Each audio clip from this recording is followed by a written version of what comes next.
அனைவருக்கும் வணக்கம். இது சாரதி லா ஸ்டடீஸ். சாரதி லா ஸ்டடீஸில் இந்தியன் கான்ஸ்டியூஷனல் லாவில் பார்த்தீங்கன்னா மிக மிக முக்கியமான டாபிக். அது மட்டும் இல்லை, உங்களுடைய கொஸ்டின் பேப்பர்லேருந்து ஸ்ட்ரெயிட்டாக ஸ்க்ரீன்ஷாட் எடுத்து போட்டிருக்கேன்.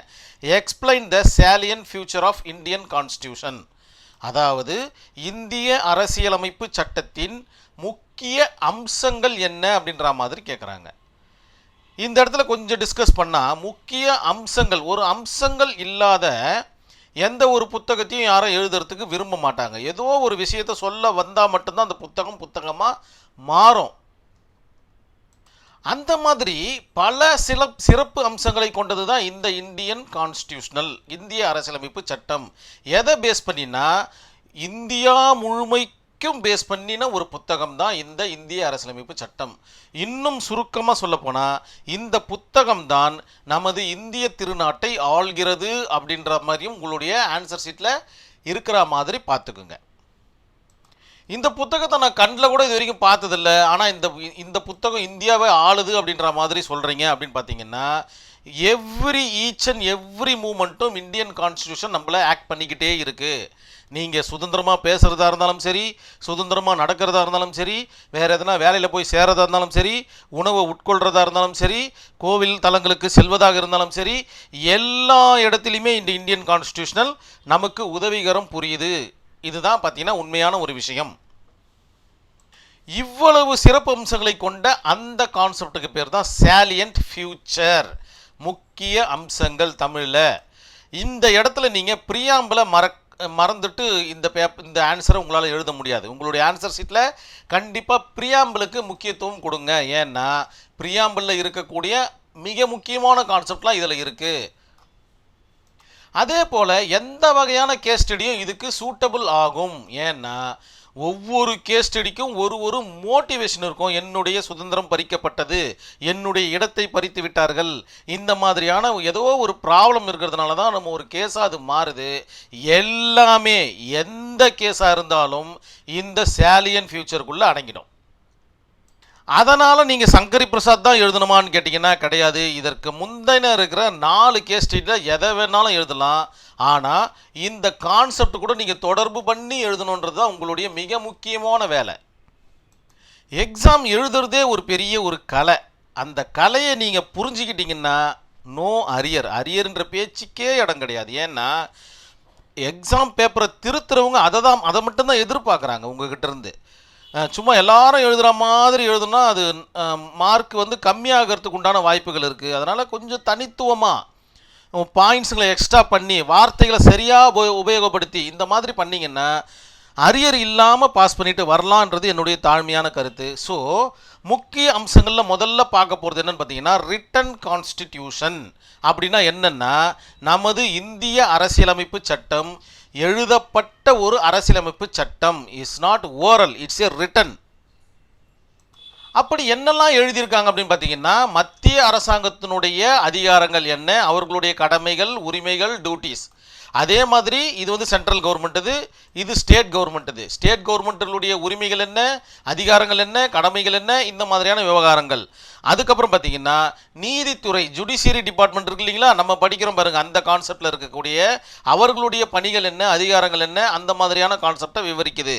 அது மட்டும் இல்லாமல் கடைசியாக யார்கிட்ட வந்துடுறாங்க, நம்மக்கிட்ட வந்துடுறாங்க. சிட்டிசன், ஒரு தனிப்பட்ட மனிதனின் உரிமைகள், கடமைகள், மற்ற அனைத்து விதமான கான்செப்டுகளும் எழுதி வைக்கப்பட்ட புத்தகத்தின் பெயர்தான் இந்த இந்திய அரசியலமைப்பு சட்டம் என்பதை நீங்கள் நினைவில் வச்சுக்கணும்.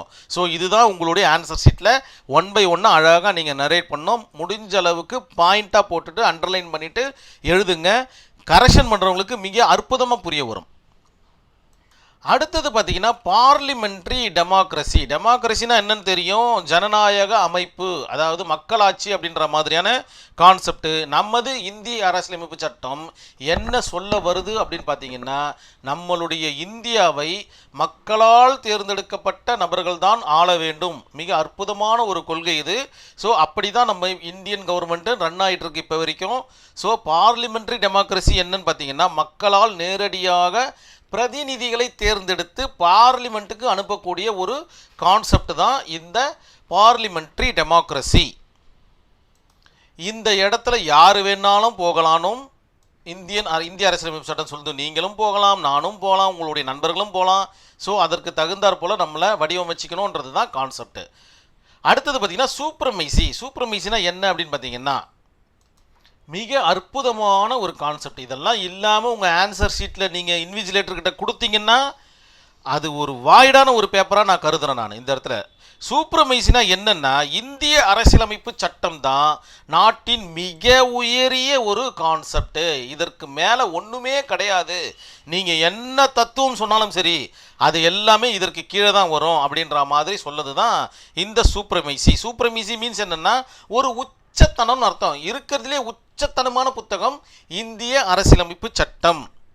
இந்த சட்டத்தை பாதுகாக்கக்கூடிய கடமை யாருக்கிட்ட கொடுத்துருக்காங்க அப்படின்னு பார்த்தீங்கன்னா உங்ககிட்ட, தட் மீன்ஸ் நம்ம கிட்ட கொடுத்துருக்காங்க, ஜுடிஷியல் டிபார்ட்மெண்ட் கிட்ட கொடுத்துருக்காங்க அப்படின்றத உங்களுடைய ஆன்சர் ஷீட்டில் மிக நேர்த்தியாக எழுதி அதை ஒரு அண்டர்லைன் பண்ணி காமிங்க.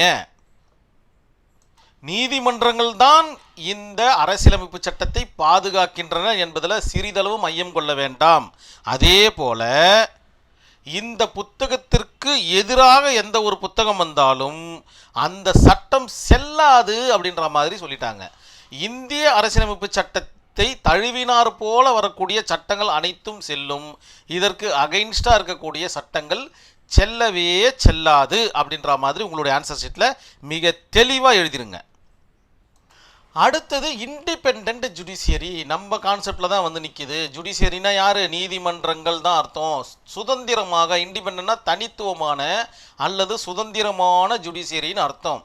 என்ன சொல்ல வருது அப்படின்னு பார்த்தீங்கன்னா, நீதிமன்றங்கள் அரசாங்கத்திலிருந்து தனியாக இயங்குகின்றன. இதற்கும் கவர்மெண்ட்டுக்கும் ஜுடிஷியரிக்கும் கவர்மெண்ட்டுக்கும் எந்த ஒரு சம்பந்தமும் கிடையாது. கவர்மெண்ட்டை பாதுகாக்கும் கடமை ஜுடிஷியரியிடம் ஒப்படைக்கப்பட்டிருக்கிறது. அதே போல் கவர்மெண்ட்டு ஜுடிஷியரியை கண்ட்ரோல் பண்ண முடியாது. இவர்களுக்கு ஏற்றாற் போல நீ நீதி வழங்கு அப்படின்னு எந்தவித சட்டமும் இவர்களால் விதிக்க முடியாது. இவர்கள் ஏதேனும் தவறு செஞ்சாங்கன்னா ஜுடிஷியரியால் கண்ட்ரோல் பண்ண முடியும். ஸோ இந்த மாதிரி இண்டிபெண்ட் ஜுடிஷியரி கொண்டது தான் நம்மளுடைய ஜுடிஷியரி சிஸ்டம். அந்த ஜுடிஷியரி சிஸ்டத்தை யார் நம்மளுக்கு கொடுக்கறது அப்படின்னு பார்த்தீங்கன்னா இந்திய அரசியலமைப்பு சட்டம் தான் கொடுக்குதுன்றதை நினைவில் வச்சுக்கிங்க. உங்களுடைய ஆன்சர் ஷீட்லேயும் மிக தெளிவாக எழுதிருங்க. ரூல் ஆஃப் லா அடுத்தது நம்ம பார்க்குறது. ரூல் ஆஃப் லான்னா லா மட்டும்தான் ரூல் பண்ணணும், மற்ற யாரும் ரூல் பண்ணக்கூடாது. பிரதிநிதிகளாக தேர்ந்தெடுக்கப்படுகின்ற அந்த நபர்கள்லாம் பார்த்திங்கன்னா நம்மளை ஆள்கின்ற கான்செப்ட் தான் இருக்க கண்டி அவர்களால் எதனா ஒரு ரியாக்ட் தான் பண்ண முடியும். ஆனால் நம்மளை யார் ரூல் பண்ணுறது அப்படின்னு பார்த்தீங்கன்னா சட்டத்தின் வாயிலாக தான் ரூல் பண்ண முடியும். இவர்களுக்கு அதிகாரம் இருந்தாலும் இவர்களால் சட்டத்தின் வாயிலாக மட்டுமே நம்மளை ரூல் பண்ண முடியும் அப்படின்ற மாதிரி சொல்லப்படுகிறது. இதற்கு யாருமே விதிவிலக்கு கிடையாது. சாதாரண குடிமகன்களில் இருந்து ஹையஸ்ட் லெவலில் இருக்கிற அந்த குடிமகன்கள் வரைக்கும் இந்த ரூல் ஆஃப் லாக்கு கட்டுப்பட்டவர்கள். அதாவது இந்திய அரசியலமைப்பு சட்டத்திற்கு கட்டுப்பட்டவர்கள். யார் தவறு செஞ்சாலும் அது தவறு தான், யார் திருட்டுத்தனம் பண்ணாலும் அது திருட்டுத்தனம் தான் அப்படின்றது தான் இந்த ரூல் ஆஃப் லா சொல்லுது. ஸோ ரூல் ஆஃப் லா என்ன உங்களுக்கு பனிஷ்மெண்ட் கொடுக்குதோ அதை ஏற்றுக்கக்கூடிய கான்செப்டில் தான் எல்லாருமே இருக்கிறோன்றதை இந்த இடத்துல நினைவில் வச்சுக்கணும். ஸோ நம்மளை ஆள்வது யார் அப்படின்னு பார்த்தீங்கன்னா லா தான் நம்மளை ஆளுதே கண்டி. மற்றபடிக்கு பிரதிநிதிகள்லாம் நம்மளை ஆளலை. பிரதிநிதிகள் இட்ஸ் ஏ ஒர்க்கர். யாருடைய ஒர்க்கர்? ஜுடிஷியரியுடைய ஒர்க்கர். அப்படின்னா லா டிபார்ட்மெண்ட்டுடைய ஒர்க்கர் அப்படின்ற மாதிரி யார் தெளிவாக சொல்கிறது? இந்தியன் கான்ஸ்டியூஷனல் லா தெளிவாக சொல்லுதுன்றதை நினைவில் வச்சுக்கிங்க. உங்களுடைய ஆன்சர் ஷீட்லையும் இதை தெளிவாக எழுதிக்கிங்க. இந்த டாபிக் உங்களுக்கு தெரிஞ்ச டாபிக் தான். கான்ஸ்டியூஷன் கிவ்ஸ் கவர்மெண்ட்டை யார் கொடுக்குறது அப்படின்னு பார்த்தீங்கன்னா இந்தியன் கான்ஸ்டியூஷன் தான் கொடுக்குது. அது சென்ட்ரல் கவர்மெண்ட்டாக இருந்தாலும் சரி, ஸ்டேட் கவர்மெண்ட்டாக இருந்தாலும் சரி, யாருடைய அண்டரில் வருவாங்கன்னா இந்த இந்திய அரசியலமைப்பு சட்டத்தின் கீழே தான் வருவாங்க அப்படின்ற மாதிரி சொல்லப்படுகிறது தான் இந்த வார்த்தைக்கான அர்த்தம். அதுக்கப்புறம் பார்த்தீங்கன்னா மிக முக்கியமான கான்செப்டில் இருக்கீங்க, directive principle of state policy, DPSP அப்படின்ற மாதிரி கேள்விப்பட்டிருப்பீங்க. ஸோ இந்த கான்செப்டும் அடிக்கடி உங்களுடைய கொஸ்டின் பேப்பரில் கேட்டுக்கிட்டு இருப்பாங்க. அது மட்டும் இல்லை, மிக மிக மிக முக்கியமான ஒரு டாபிக் இந்த டிபிஎஸ்பி. இந்த இடத்துல என்ன சொல்லப்படுது, இந்த டைரக்டிவ் பிரின்சிபல் ஆஃப் ஸ்டேட் பாலிசியில் என்ன சொல்லப்படுகின்றது பார்த்தீங்கன்னா, கான்செப்டை வழிவகை செய்யப்பட்டிருக்கிறது. ஸ்டேட் கவர்மெண்ட்டுக்கு என்னென்ன வழிவகைகள், சென்ட்ரல் கவர்மெண்ட்டுக்கு என்னென்ன வழிவகைகள் அப்படின்ற மாதிரி வழிவகை செய்யப்பட்டிருக்கிறதா இந்த directive principle of state policy. ஆக்சுவலாக இதை பார்த்தீங்கன்னா, இந்த ஸ்டேட் ஒவ்வொரு ஸ்டேட்டுக்கும் இருக்கக்கூடிய வழிகாட்டுதல் நெறிமுறைகள், தமிழில் மிக அற்புதமான வார்த்தை, வழிகாட்டுதல் நெறிமுறைகள் என்னென்ன அப்படின்ற மாதிரி கேட்பாங்க. ஸோ அதில் என்னெல்லாம் இருக்கும் அப்படின்னு பார்த்தீங்கன்னா, இந்த கொள்கை, அதாவது இந்த டைரக்டிவ் பிரின்சிபல் ஆஃப் ஸ்டேட் பாலிசின்ற ஒரு கொள்கை அரசுக்கு வழிகாட்டியாக இருக்குது. இந்த புத்தகத்தை படித்தா போதும், ஒரு ஸ்டேட் கவர்மெண்ட்டை மிக எளிமையாக ரன் பண்ணிடலாம், அந்த ஸ்டேட் கவர்மெண்ட் என்கின்ற எந்திரத்தை மிக அற்புதமாக ரன் பண்ணலாம் அப்படின்ற மாதிரியான கான்செப்ட் தான் இந்த directive principle of state policy அப்படின்றது.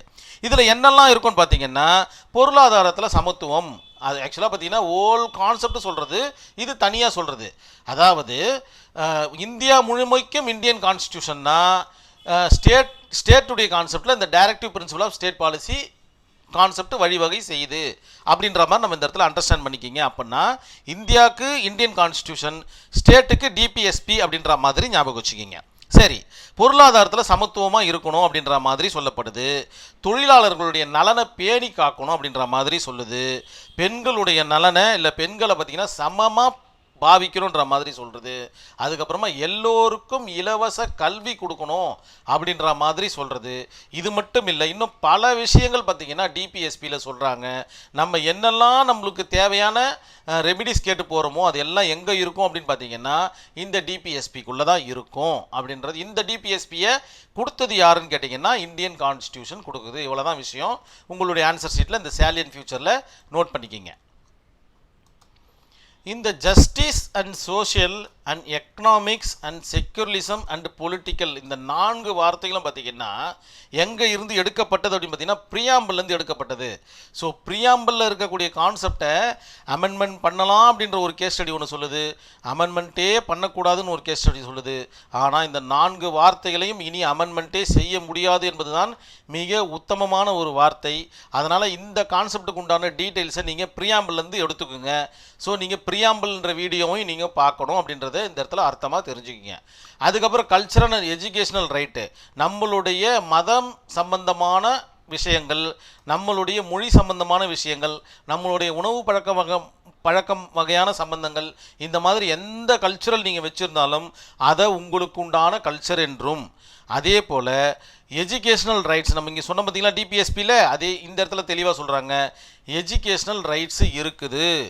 தான் பெற்ற பிள்ளையாக இருந்தாலும் அவர்களை படிக்க வைக்காமல் இருந்தால் அதுவும் குற்றம்தான் அப்படின்றத சொல்கிறது தான் இந்த இந்தியன் கான்ஸ்டியூஷன். அதனால் 1ஆவதுலேருந்து வகுப்புலேருந்து 8ஆம் வகுப்பு வரைக்கும் இலவச கட்டாய கல்வி இருக்குது. அந்த மாதிரி பிள்ளைகளை பார்த்தா நம்ம அழகாக ஸ்கூல்ஸில் சேர்த்து விடலாம், கண்டிப்பாக சேர்த்துப்பாங்க. இது நம்மளுடைய கடமையும் கூட. அதுக்கடுத்தது பார்த்திங்கன்னா ஃபண்டமெண்டல் ரைட்ஸ் அண்ட் டியூட்டிஸு, இது உங்களுக்கு தெரிஞ்ச விஷயந்தான். நம்மளுக்கு உண்டான டியூட்டிஸ் என்ன, நம்மளுக்கு உண்டான ரைட்ஸ் என்ன, இதுக்கு தனி வீடியோ நான் போடுறேன். நான் இப்போதைக்கு இதை மட்டும் புரிஞ்சு வச்சுக்கிங்க, பார்த்துக்கலாம். அதுக்கப்புறம் federal system with unitary bias, ரொம்ப முக்கியமான ஒரு வார்த்தை, உங்களுடைய ஆன்சர் ஷீட்டில் இருக்க மாதிரி பார்த்துக்குங்க. நம்மளுடைய இந்தியன் கான்ஸ்டியூஷன் பார்த்திங்கன்னா ஃபெடரல் சிஸ்டம், அதாவது இரட்டை ஆட்சி கொள்கைன்னு சொல்லுவாங்க, மாநில அரசாங்கம் மற்றும் மத்திய அரசாங்கம் சொல்லுவாங்க. அந்த மாதிரி இருக்கிற கான்செப்டில் வித்து யூனிட்டரி பயாஸ் அப்படின்னா என்ன, ஒற்றை கொள்கையில் வந்து நின்றுடும். எப்போ அப்படின்னு பார்த்தீங்கன்னா ஸ்டேட் கவர்மெண்ட்டை ஏதாச்சும் ஒரு பிரச்சனைனா சென்ட்ரல் கவர்மெண்ட்டுடைய ஆதிக்கம் தான் அதிகமாக இருக்கும் அப்படின்ற மாதிரி சொல்கிறாங்க. அதனால தான் இந்த இடத்துல என்ன இருக்குது, சென்ட்ரல் கவர்மெண்ட்டுக்கிட்ட தான் இராணுவம் இருக்கும், சென்ட்ரல் கவர்மெண்ட்டுக்கிட்ட தான் விமான போக்குவரத்து துறை இருக்கும். ஸோ முக்கியமான கான்செப்ட்டு எதெல்லாம் பார்த்தீங்கன்னா ஸ்டேட் கவர்மெண்ட்டால் ஈஸியாக ஆக்சஸ் பண்ண முடிஞ்சால் அவங்க தனி நாடு கோருவாங்களோ அந்த மாதிரியான விவகாரங்கள் எல்லாம் பார்த்திங்கன்னா யூனிட்டரி பயாஸ்னால் ஒற்றை சார்ந்த மாதிரி இருக்கும். ஒருத்தர் ஒரு சைடாக பேசுகிறாங்க பார்த்தீங்களா, அதுதான் பயாஸ்ன்னு சொல்லுவாங்க. ஓகேங்களா? ஸோ அந்த மாதிரியான விவகாரங்கள் எல்லாமே சென்ட்ரல் கவர்மெண்ட்டுக்கிட்ட இருக்கும்.